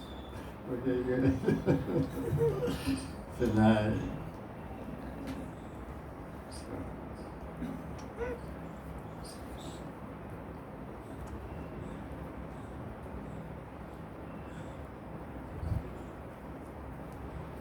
Jaya Radhe, what's the time now? 4:12. 4:12. Okay, questions?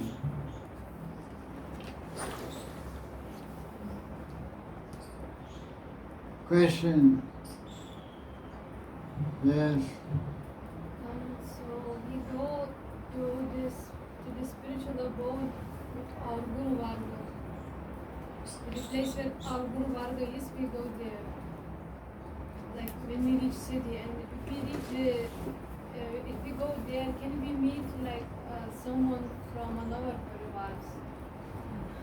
Can we meet? Sorry.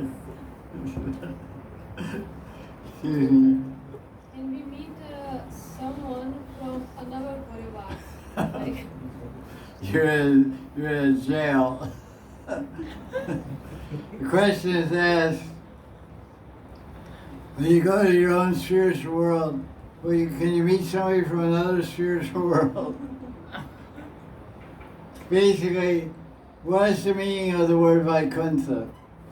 One meaning of the Sanskrit word Kuntha means limitation. Vai means without.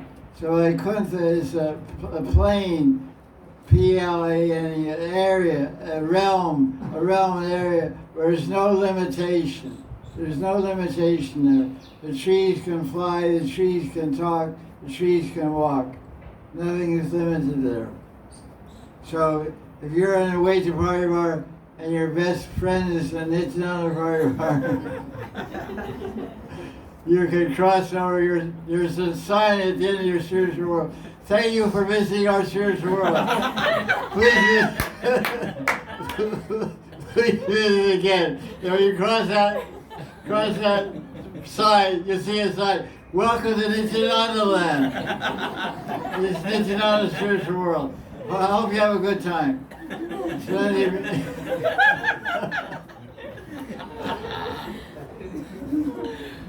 they say crossing the borders, you cross my borders. So anything's possible there. Gatan, Agatan, Patyasi Shakti. Krishna has the power to make the possible impossible and impossible possible. Gatan, Agatan, Patyasi Shakti. This is described by our acharyas. So you want to meet somebody from another parivar, another spiritual compartment, another Guru Varg, another Guru Sakhis, you can do it, no problem.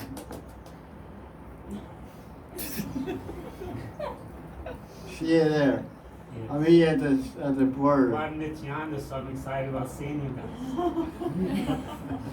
I was afraid, oh no, I don't get to see you. This is wonderful news. That's nice.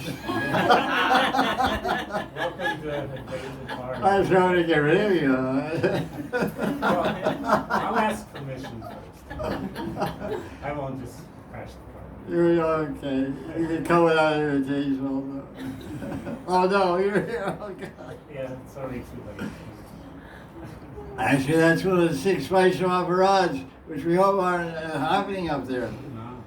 In Skanda Puran describes 6 Vaishnava Maharaj. What are they? Beta Vaishnava. Beta Vaishnava. Yes. Physically, a Beta Vaishnava. Okay, that's one. And I speak bad about Vaishnava. Speak bad about Vaishnava, that's two. Don't greet Vaishnava. I don't pay obeisances. And be angry with Vaishnava. And The greeting is not the one, but to not feel happiness when you see a Vaishnava. So when Baba comes over to my side of town, and I say, oh no, Baba's there. That'll make you offense. So you can't get up there if you have that idea. But here we see some, oh.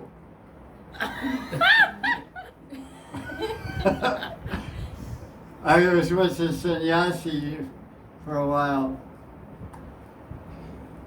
And about 25, 30 years, I don't know, a long time. 85 to 2013, 15. 28, 20, about 29 years. I was in sannyas ashram. I used to visit different temples. When I go there, people see me run away. So they see me because they were afraid I was going to go ask her for money. We asked the Vaishnavas. I go and tell them they run away. What is this thing? I don't know. Oh, it went off. Okay, batteries, where's that silver bag?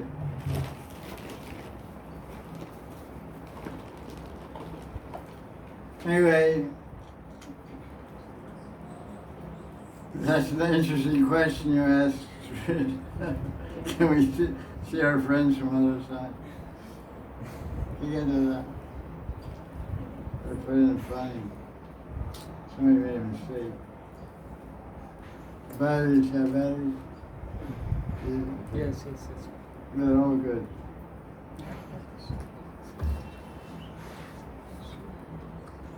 Shri Radhe Shyam. Jaya Radhe, Jaya Krishna, Jaya Vrindavan. Pavana Radhe, Pavana Krishna, Pavana Shyam, Pavana Shri Radhe.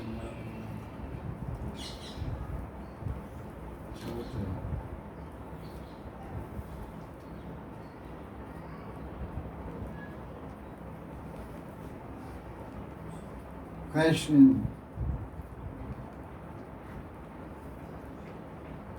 You have a question? Wait a second, I'm going to get another.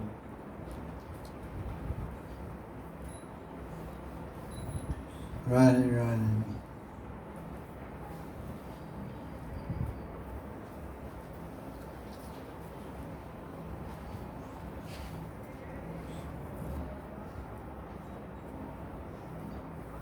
Ask a question, I think. Go ahead. How do you see difference between sadhya and real spiritual?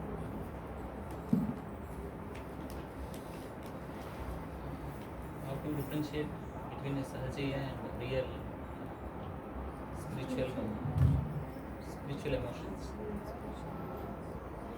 What is it again? How to differentiate between sadhya and real spiritual emotions?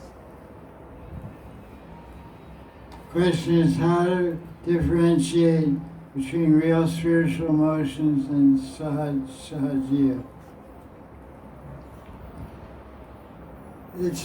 Doesn't have any value for bhajan to make any discrimination.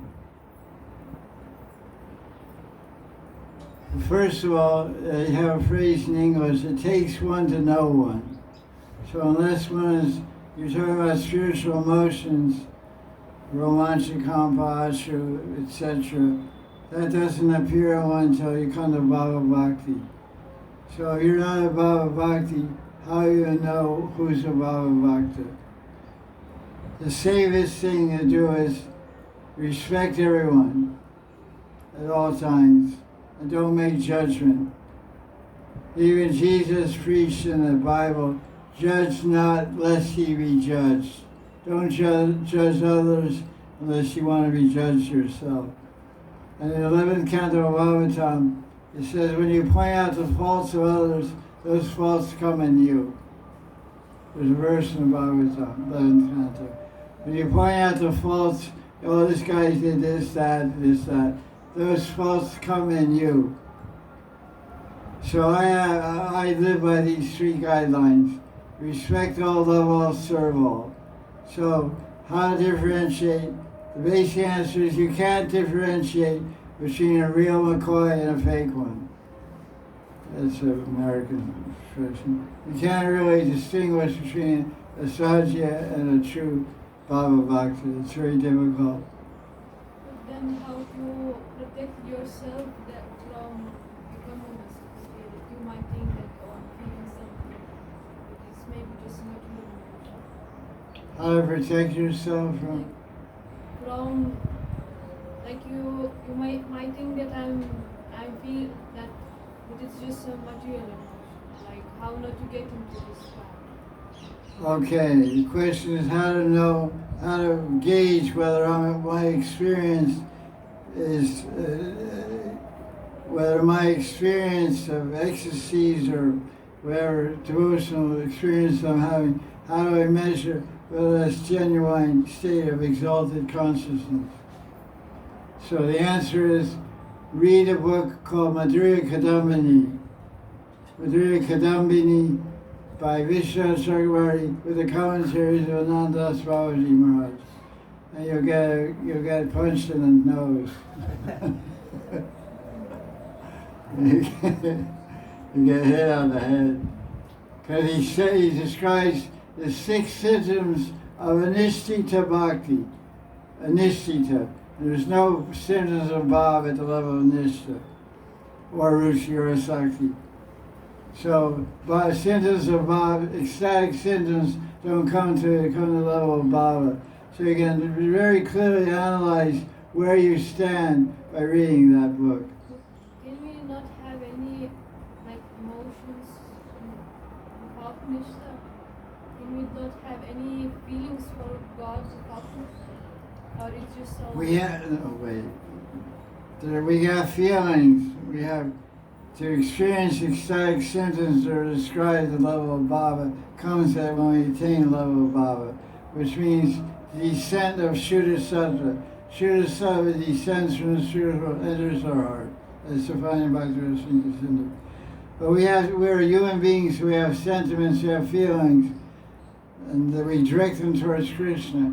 We have soft hearts, we feel some emotions, maybe we cry sometimes, our hair may stand on it, but that's not the same as the experience of Bhava Bhakti. Well, that's good, it's also nice, but you can't say I cried, I'm in Bhava. It's not that you're saying in Bhava, but on that lower level, like how to see what is the real feeling for God and what is just material.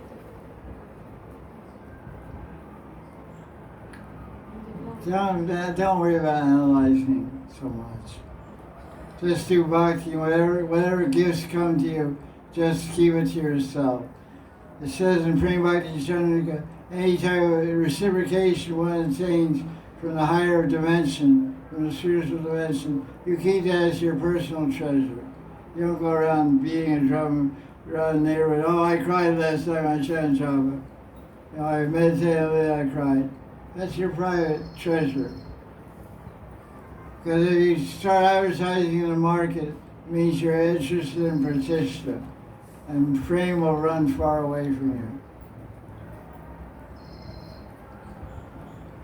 So you cry, you have your different experiences, okay, keep it to yourself. It's not that sharing, but I mean how to like the real like pure spiritual. This I want to understand. Like spiritual and material. What are you saying? She's saying like if she's crying, is she crying for Krishna or she is crying just like No, I or any want to emotions? understand the spiritual dealings and thoughts different when it is just The material. spiritual feelings and what you're trying to understand is not understood with the material mind. That's the first thing you have to understand. You have to transform your whole consciousness, which is a slow process. It doesn't happen overnight, it happens after many lifetimes. I mean, we're trying to get the highest thing, it's not an easy thing to attain. I'm 50 years practicing bhakti, you think it's so easy? It takes a long time, many lifetimes. And when you get to that plane, you're beyond the plane of mentality. You're not thinking this, that. You're actually having anubhav, you're having experience, because you're transformed. Bhava Bhakti means descent of Vladni Shakti and Samvit Shakti. Samvit Shakti, you're filled with Chit Shakti and filled with bliss and love. And you're moved on a different wavelength. So now you just keep going and keep reading and keep meditating. It's beyond the mental platform.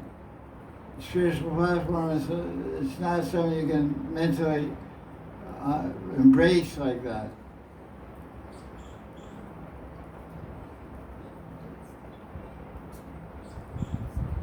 No? Yes?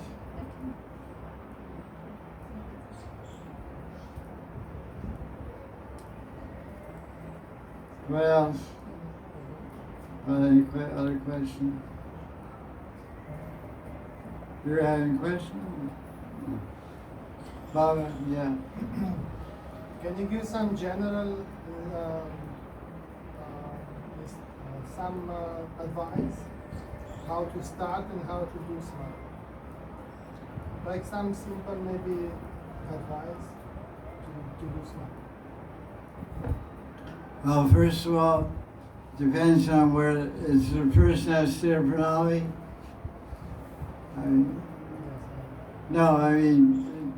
Your question is asked. Let me rephrase your question and see if it's acceptable to you.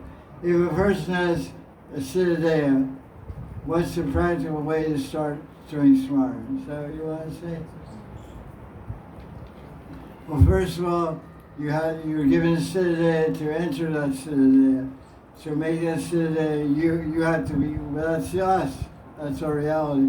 So you meditate on your own Siddhanta, you meditate on your Guru Siddhanta, the form. It's called Rup Dhyan. And you meditate on the Siddhanta of your Teshri, Lita Vishaka. You meditate on your chief Mantri, whoever, Guru Mantri, Tulsi Mantri. Then you meditate on Radharani's form and Krishna's form. That's the first thing. And then the next thing you do, this is the way my teacher and I discussed and he recommended. If you have some memory, or you can remember Leelas easily, you start meditating, whatever Leela comes to your mind, you remember that and try to do seva. My guru suggested Bhavanasara Sangra because it's a mixture of Govinda Leelamrita and Bhavanamrita and everything together. You read for an hour and meditate for an hour. Read for an hour and meditate for an hour. Meditate, you read for Leela for an hour, then meditate for an hour. And while you're meditating on your Siddhanta, on Radha Krishna, you try to do seva in the particular Leela. That's how to start. Or you can take Govinda Leelamrita, read for an hour, then you read and you close the book. You can chant japa and try to meditate on Leela, or not chant japa, just meditate on what you read, and then try to do Leela. That's what I advise my students to do also. Yeah. So first, if we have a Siddhanta, first we should meditate on our form and our Guru Parampara form. Well, I mean, first of all, if you have a Siddhanta, it means you have a guru. Yeah. So you should follow your guru, how he advised you to meditate. Yeah. I mean, that's why you have a guru. If they have different ideas and different experience, they pass on to their disciples. And it's all very valuable for each individual disciple.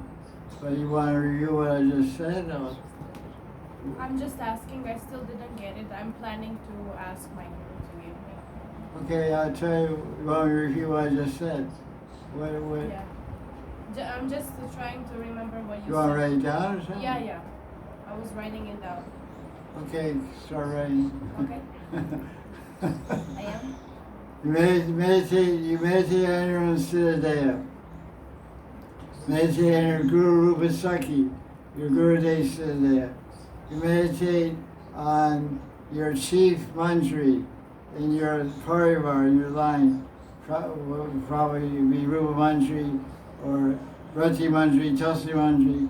You meditate on your Teshwari, your chief Sakhi in your group, which would be Lalita Sakhi or Vishaka Sakhi.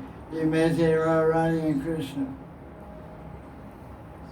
And all kinds of descriptions are there, other forms in different books. And then you read a book of Leela, Govinda Leela Rita, Krishna Bhavatam Rita, Sankalpa Kalpa Druma, Krishna Kumudi, Bhavana Sarsangra. You read for an hour, and you close the book, and you meditate on the Leelas that you read, and try to say they're in your Siddhanta. You're visualizing your Siddhanta, you're trying to follow the Leelas and do say that you remember. It's called remembering. And then you can remember why chanting japa or not chanting japa. Generally, most devotees chant japa while they silent japa. They chant manasic japa while they try to remember Leela and do seva. That's it. Sounds simple, but the mind is not so cooperative. It stays cooperative for 5 minutes, then starts going somewhere. I come back. 10 minutes. Some people, like I asked my Guru Maharaj, I said, I made some tapes. I made some tapes to go into them, read another. Can I listen to those tapes and chant japa meditate? He said, no. He said, you're not developing your mind that way. You're not developing your memory power. So you read and close the book, and eventually after a couple of years, he knew books by heart. He knew Govinda Leela by heart. And he could just, when he meditated, Leelas would manifest in different ways. So actually, the ultimate way of meditating is you just sit down and chant japa, and whatever Leela manifests in your mind by the mercy of japa, you enter that Leela in your Siddhanta with your Guru and do seva. That's the best way. You ask the starting way. Try to explain the starting way. Because Leela Smaran is a gift. Well, we practice, because Prem Bhakti Trinity says, we practice as a sadhana becomes our perfection. So we have to practice. What did he say? Is our prana, is our smarana, is our prana. The life of the mind is meditation. It's the most difficult thing to do, but that's what we have to do. That's what we want to do.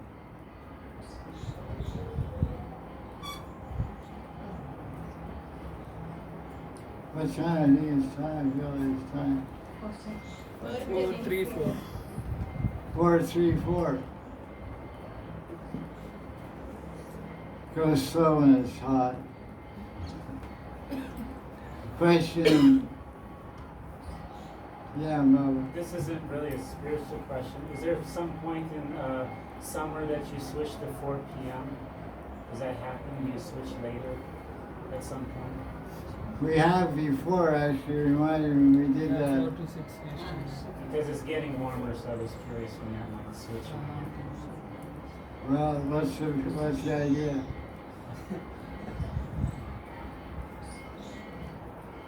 didn't know if there was a certain date in which you switched to 4 p.m. because of the heat. I must be stuck on 3. When was 4 last time? Yes. Once GSS started, it's 3 only, Guru. 2022. Huh? Last year we didn't. Last year all time 3 o'clock, but the year before was 2 years ago it was 4 Yes. o'clock. Yes. So once we started GSS, is Sorry for the technical question. No, it's okay. It's reasonable. But some people come from Vrindavan and they come by bus and rickshaw and it's not safe.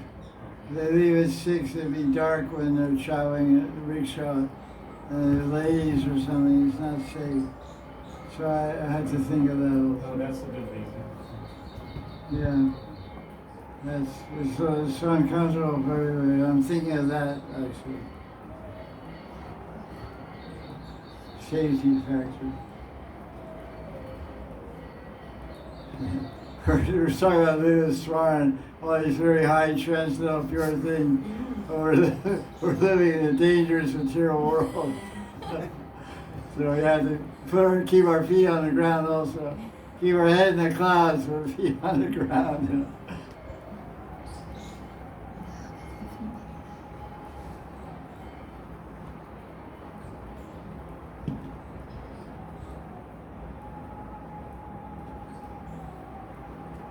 Well, there's some, astrology, there's something called Yama Kal.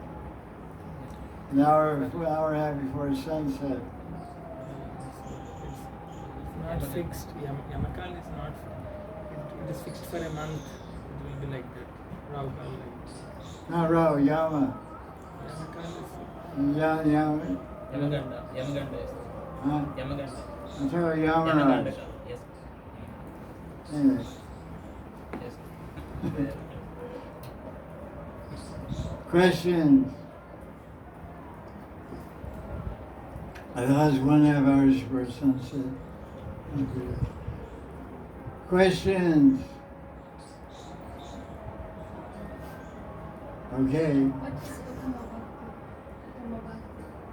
What's his name? What is Uttama Bhakti? Anyabhyasa darshan. Uttam Bhakti. You don't know? I know the verse, but I want to deeper. Uttam Bhakti means gopis. Study the lives of the gopis in the 10th canto. You'll know what Uttam Bhakti is. The question is, what is Uttam Bhakti? The whole Srimad Bhagavatam, the purpose of Srimad Bhagavatam was written to define and describe and to illustrate what is Uttam Bhakti. Uttam Bhakti means the purest Bhakti, the topmost form of Bhakti. When you define something by saying, this is what it isn't, this is what it is. So what is Uttam Bhakti is Canto 1 through 9. Srimad Bhagavatam Canto 1 through 9. There's different types of Bhakti, Karma Mishra Bhakti, Gama Mishra Bhakti, all different kinds of Bhakti. Until you get to the 10th canto, when you describe the Vrishvasis, Yashoda and Nanda Maharaj, and Sridham and Subal, and Sakyaras and the gopis, then you get into Uttam Bhakti.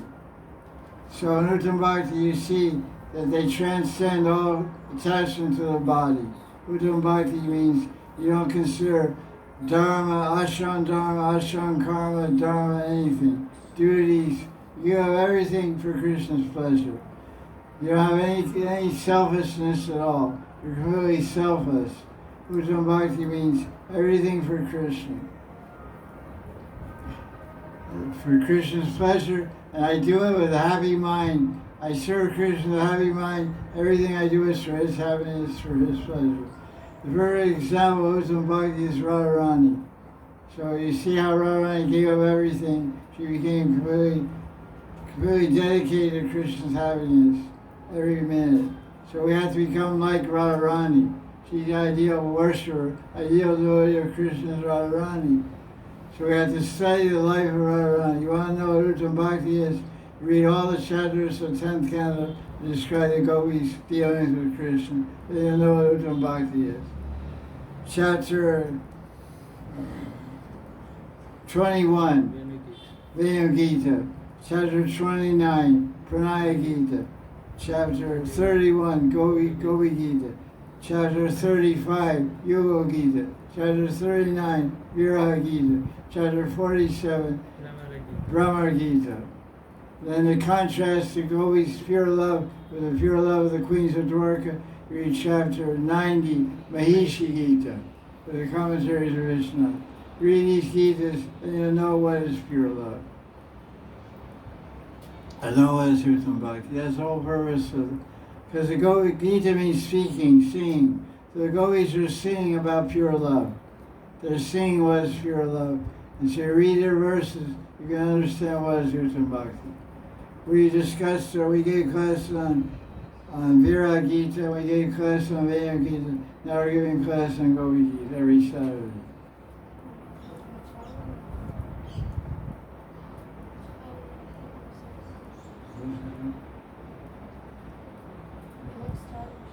Can What time are the classes on Saturdays? What time? Those Bhagavatam classes, you said. 3 to 5. Same time.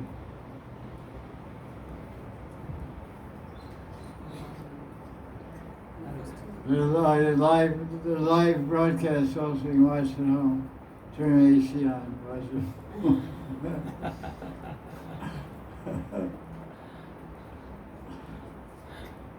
Any other question? There's no another question?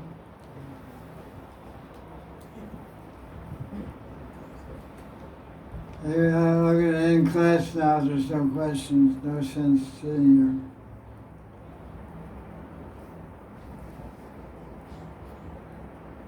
No question? No, look there. Yeah. Now that I have to go back to do some things in Europe, how to deal with like non-devotees around me, like family, and I heard from some Babaji a few days ago that these people can drag you down if you let them get in your personal thing. So just how to be in the world and not of the world. That's what Jesus said. So he's asking a question. I'm living in Vrindavan, Radha Kunda, enjoying the spiritual atmosphere and spiritual company. I have to go home to my country and maybe work and all the things that people do. And how do I keep my consciousness and transcendental not be affected by my association and the environment? It's difficult, of course, but the power of bhakti is so supreme that you can keep yourself protected by doing your bhakti bhajan every day. Don't worry, Krishna's with you wherever you go. Krishna will protect you. So you read Bhagavatam every day, chant your japa, follow your guru's teachings. Do anything about association, you don't accept people's ideas. And moreover, generally devotees have the power, they have the prabhav, it's called influence, to change the people around them. You won't become changed, you'll change them. You have to deal with people, you have to show love to your parents and relatives, and you have to work, and you have to be a human being, but just you don't take on their ideas, you don't accept their ideas or accept their philosophy. If the people you associate with, if they insult your philosophy or insult your gurus, then you should avoid them physically, stay away from them. Otherwise, meeting with relatives and bosses and old friends, it's okay, nothing wrong with that. Just be an ordinary, friendly person, loving, kind person. Generally, devotees have a certain aura surrounding them, where people can understand they're different. They can understand there's something different about them. And they'll comment, they'll say, you seem a little different. Like when a new dog comes in the neighborhood, the local dogs smell the dog. Row, row. So, see whether he's a good dog or not. If he's not appreciated, he puts his tail down, runs away. So when you go back home, people perceive your difference. Because bhakti gives you a different aura, gives you a different smell. Keep your tail up. Huh? I say keep your tail up.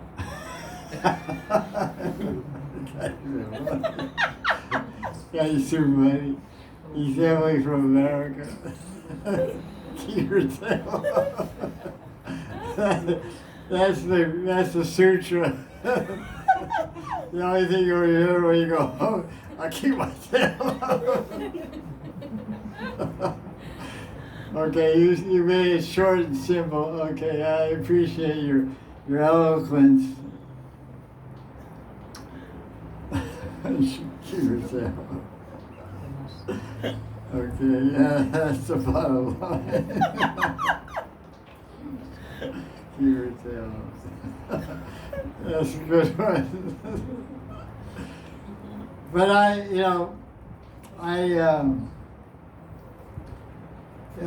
became a devotee. I never went back home after I didn't really know about that. But every day I went out and sold books for 6 years in public places alone. And you meet all kinds of people. But I never became like them. Because the devotee actually is a blessing for the world. So wherever you're going, you should see you're going there to give blessings. You should see it like that. You shouldn't see it as negative. You should see, I came to Vrindavan. I stayed some time in Vrindavan. I collected so much. I filled up my account with prem, with love, with bhakti, with sadhusanga, with prikma, with darshan, with kirtan. I filled up my cup with so many blessings. So now I'm going somewhere where they need blessings. So give out blessings. You're an abode of blessings. You're a Vaishnava, you're a sadhya, you're a saintly woman, you're a Vaishnava, you're a positive contribution to the world. The Puranic verses, it says, when a Vaishnava or a Vaishnava walks on the ground, the Mother Earth becomes happy. When a Vaishnava raises his or her hands and dances in kirtan, the day is a shower of flowers. So the devotee is a blessing for the world. So you should go with it. You have a mission. It's not like, oh, we're not going like scared. I'm scared of it. I'm going to bless them. I have nothing. I'm not of this world. Jesus walked on water. I'm walking on water. You're walking on the water of mercy. You're walking on a river of mercy. Yamuna River is under your feet. You're walking on water.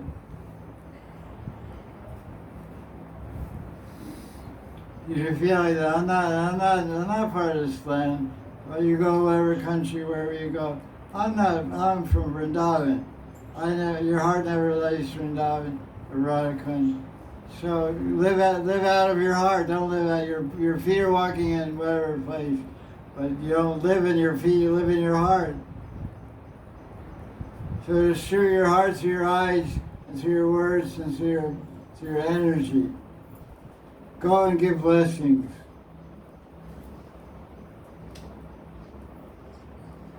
You can do it. If you have to go to give blessings. Otherwise, don't go, but you have to go, what to do. Because you are a Gaudiya Vaisnava. Gaudiya Vaishnavas are supposed to give blessings. Namo Maha Vadanyaya. Vadanyaya means give blessings. Mahaprabhu walked around and gave blessings. So we're Mahaprabhu Dasi, Mahaprabhu Das. We should walk around and give blessings. Devotees are not taking anything from this world. We're not taking anything. Nothing sticks on us. We're Teflon. Non-stick.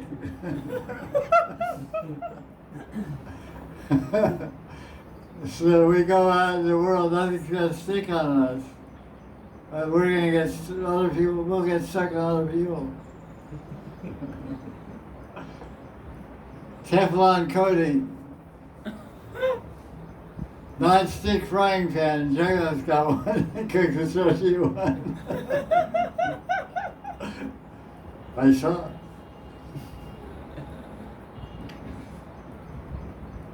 I have an iron pot. I have an iron skillet I cook in. I don't want to get iron. It gets rusty and so it's good. When I was cooking.